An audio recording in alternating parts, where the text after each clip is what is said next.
Marketing की job थी pharma में। आप शायद लोग जानते होंगे कि रिप्रेजेंटेटिव होते हैं, तो मेरे पिताजी उस वक्त रिप्रेजेंटेटिव थे। फिर वो फार्मा में आगे बढ़ते बढ़ते उनकी नौकरी थी और वो बिहार में ही काफ़ी जगह घूमे। मैं कुछ अपने 15-20 साल पटना में बिताया। तो मैं पटना में, आप सारे लोग जानते होंगे आनंद कुमार सर को, आनंद सर को जानते हो, सुपर 30, तो मैं वहीं पे पढ़ा हूँ। तो मेरी स्थिति इतनी खराब थी कि मेरे को पढ़ने के लिए पैसे नहीं थे और माता पिता कुछ बहुत ज़्यादा इंतजाम भी नहीं करवा सकते थे। तो हर रोज 10वीं में मेरे नंबर अच्छे आए थे, और तुम्हें पता है 10वीं में नंबर अच्छे आए थे तो एक बाजू वाली आंटी आई थी और उन्होंने बोला था मेरे बेटे को ट्यूशन पढ़ा दोगे? तो माता जी ने बोला था हाँ पढ़ा देंगे, जो पैसे मिले उससे इसकी पढ़ाई हो जाएगी। एंड उस वक्त मुझे 300 रुपये मिलते थे एक महीने के, और मैं उनके बेटे को पढ़ाने जाता था जो 5वीं कक्षा में था, और वैसे पैसे कमा कमा के मैंने अपनी पढ़ाई की थी। तो मुझे अभी भी याद है, हर रोज एक चैलेंज था। मुझे नहीं पता था कि अगला पढ़ाई कैसे होगा, और इवन ऐसा भी हुआ था कि एक टाइम पे मुझे मेरे स्कूल से हटा दिया गया था। मैं डीएवी में पढ़ता था, डीएवी खगौल पटना में है, अगर आप लोगों को पता होगा। हाँ डीएवी है, तो डीएवी बिहार में काफी है, वैसे डीएवी खगौल में मैं पढ़ता था। तो वहां से मेरे को 3 महीने के लिए निकाल दिया था क्योंकि मेरी फीस जमा नहीं थी। और हर रोज मैं यही सोचता था पढ़ाई होगी कैसे, पता नहीं। लेकिन हर रोज माँ मेरे को एक बड़ी अच्छी बात सिखाती थी, और माँ ये कहती थी कि यार हर्ष देखो, तुम्हारे पास रिसोर्सेज नहीं है, तो अगर किसी दिन तुम्हारी पढ़ाई रुक जाती है या तुम फेल कर जाते हो या तुम हार मान लेते हो, तो मैं तुम्हारी माँ हूँ, तुम्हारे पिताजी, हम लोग तुमसे कभी कंप्लेन नहीं करेंगे, क्योंकि मुझे पता है कि मैं तुमको रिसोर्सेज नहीं दे पाई। एक माता पिता का जो कर्तव्य होता है वो मैं नहीं निभा पाया। लेकिन पता है दुनिया ऐसे नहीं चलती है। दुनिया में वो लोग तुम पे दया दिखाएंगे, क्योंकि ऑब्वियसली तुम्हारे पास रिसोर्स नहीं था, बोलेंगे अरे बेचारा गरीब है, पढ़ नहीं पाया। लेकिन दुनिया कभी तुम्हारी इज्जत नहीं करेगी, क्योंकि आप जब हासिल नहीं कर पाते हो तो लोगों की दया मिलती है, लेकिन इज्जत कमानी पड़ती है। और ये बात ना उस दिन मेरी माँ की मेरे दिमाग में बैठ गई। हर रोज जब मैं हारता था ना, तो मैं एक ही बात सोचता था कि अगर मैं हार कर लौट गया और टूट गया तो दुनिया मेरे को दया दिखाएगी, लेकिन इज्जत कभी नहीं दिखाएगी।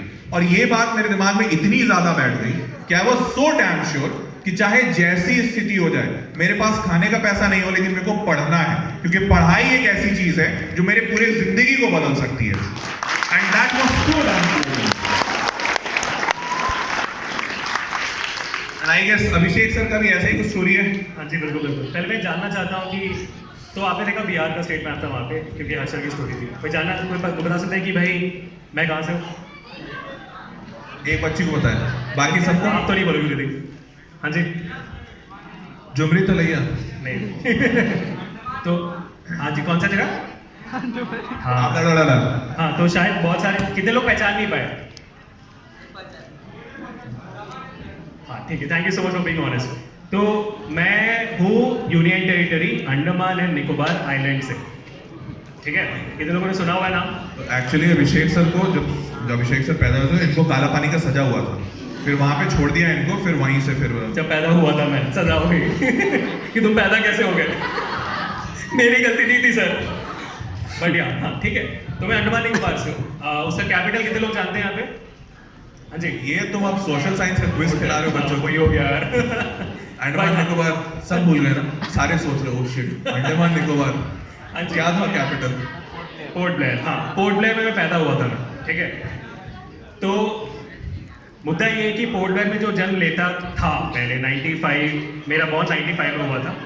तो आप समझ सकते हो कि इतना डेवलप्ड एरिया नहीं है वो, है ना? शायद मुजफ्फरपुर से भी डिवाइड बाय आप 10 कर दो, है ना, 10 गुना आप कम कर दो, उतना डेवलप अभी है। पहले तो भाई जंगले ही जंगले हुआ करती थी, है ना? मतलब पहले तुम जंगली थे? हाँ बिल्कुल, मैं तो अभी भी जंगली हूँ, but you get the idea, it's right. मतलब पहले आप जैसे जब मैं कॉलेज पहली बार गया था, तो जब मैंने बोला कि अंडमान निकोबार से, तो उन्होंने पूछा मुझसे अच्छा तुम जंगली हो?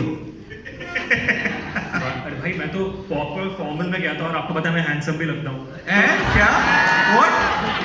तो पता नहीं उन्हें कैसे बोल दिया कि तुम सबको जंगली हो। आश्चर्य हुआ, सारे लोग बोले ओ ऐसा नहीं है, ऐसा नहीं है। सब लोग बोले हाँ सर कैसे बोल दिया उन्होंने, है ना? तो ये सीन था।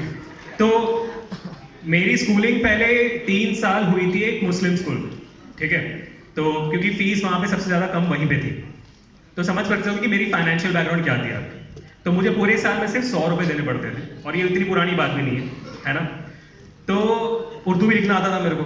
उसके बाद तीसरे ग्रेड में फिर मैं 12वीं ग्रेड तक एक स्कूल में शिफ्ट हुआ, वो गवर्नमेंट स्कूल थी। मैंने 400 रुपये में हर साल देकर पूरे 7 साल में आप मतलब कितना समझ लो कितना मेरा फीस हुआ होगा, टोटल मिला के मेरा हुआ होगा 4000 या 5000 में मेरा पूरा स्कूल लाइफ खत्म हो गया।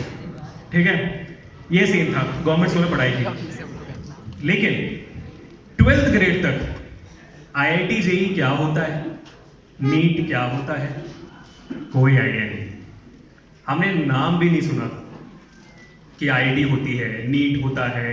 उस वक्त तो AIEEE एग्जाम होता था, तो शायद आपके मम्मी पापा को याद होगा, आप लोगों को शायद पता नहीं। AIEEE एग्जाम होता था, वो भी सुना नहीं था। हमारा 12th ग्रेड में 11th ग्रेड में कंपलसरी था कि आपको PCM भी लेना है।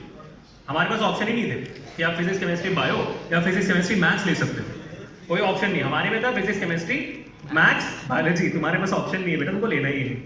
तो हमको थोड़ी पता था कि अलग अलग ऑप्शन, क्योंकि हम तो कभी बाहर नहीं निकले ना, हम तो हमेशा से अंडमान में ही थे। हमको थोड़ी हमें तो लोग पूछते थे कि भाई साहब क्या आपको इंडिया में आने में पासपोर्ट लगता है। अब अलग बात है कि हम तो इंडिया से बिलोंग करते हैं, हम क्यों पासपोर्ट लिखेंगे, है ना। तो ये सीन होता था। तो हम इंडिया को मेनलैंड बोलते थे, मेनलैंड, क्योंकि इंडिया वहां पे, मेनलैंड वो है, हम तो बाहर खड़े हुए हैं। तो ये था सीन। तो हमें कोई नॉलेज नहीं था इस बारे में। लेकिन एक बात बहुत क्लियर थी कि दुनिया कॉम्पिटिटिव बहुत है, कुछ भी बोलो आप। अंडमान में जब मैं था वहां पे, तो टोटल पॉपुलेशन वहां की 4 लाख।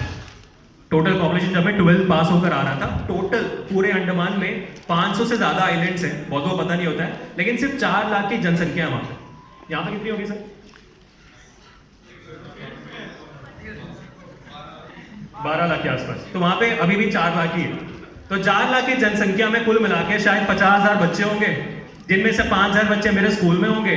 वो 5,000 बच्चे भाई साहब इतने अच्छे थे ना, मतलब ऐसे पढ़ाई करते थे, ऐसे खेलते कूदते थे कि भाई कल कोई है ही नहीं, कल है ही नहीं भाई साहब। क्योंकि उनकी दुनिया बस उस अंडमान में सीमित है। हम सबको इतना जरूर पता था कि भाई मेनलैंड में तो कुछ चल रहा है, अब क्या चल रहा है पता नहीं।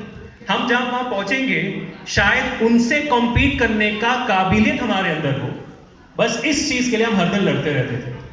तो बचपन से ऐसा कोई स्पोर्ट नहीं होगा जो मैंने नहीं खेला, बचपन में ऐसा कोई कंपटीशन नहीं होगा, स्पीच कंपटीशन की मैं जाके खड़े होकर नहीं किया, साइंस सेमिनार नहीं होगा, एग्जीबिशन नहीं होगा, ऐसा कोई रेस नहीं होगा जो मैं नहीं दौड़ा, बस ये प्रूव करने के लिए। बचपन में कोई ऐसी बदमाशी भी नहीं हुई जो तुमने नहीं ऐसी बात नहीं है। एक्चुअली बहुत मैं सीधा साधा बच्चा था, अभी भी हूँ, बट ऐसा कोई चीज नहीं होगा जहां पे मैंने अपनी काबिलियत प्रूव करने की कोशिश ना की। और शायद उसी वजह से जब मैं अंडमान में था, मैंने कभी भी मेरे सपनों में भी नहीं आया होगा कि 2012 में जब मैंने अंडमान छोड़ा और अब 2022 में मैं बिहार में मुजफ्फरपुर आके यहाँ पे स्टेज पे खड़े होकर आपको ये सेम चीज बता रहा हूं। मैंने 10 साल पहले बिल्कुल भी नहीं सोचा था भाई, मैं तो क्या ही सोचूंगा, एक अंडमान का बच्चा क्या सोच सकता है। अब इमेजिन करो कि 1 साल के बच्चे के अंदर सोचने की कोई काबिलियत होती है नहीं ना, वैसे ही मैं भी सोचता।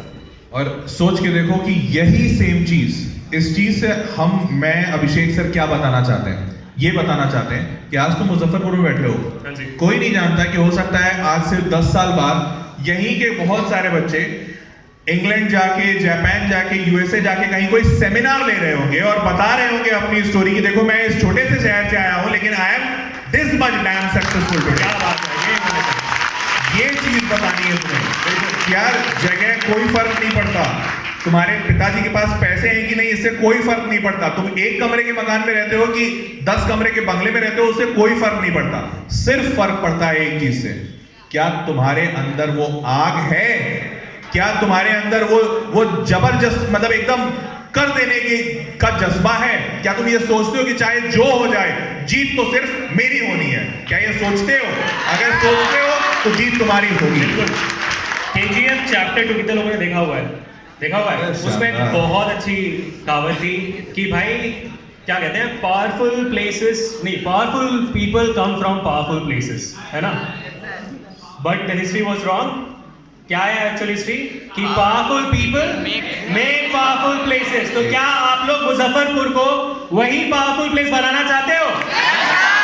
शाबाश। तो चलो आज तो हर सर हम क्यों आए हैं? आज हम आए हैं ताकि हम हर स्टूडेंट का सपना पूरा कर सके। और आज हाँ, हम इसलिए आए हैं। तो आप लोग अपना सपना पूरा होते देखना चाहते हो? चाहे कुछ भी हो, आपने जो सपने बोले पूरा करना चाहते हो? क्या बात है। सपना क्लियर है?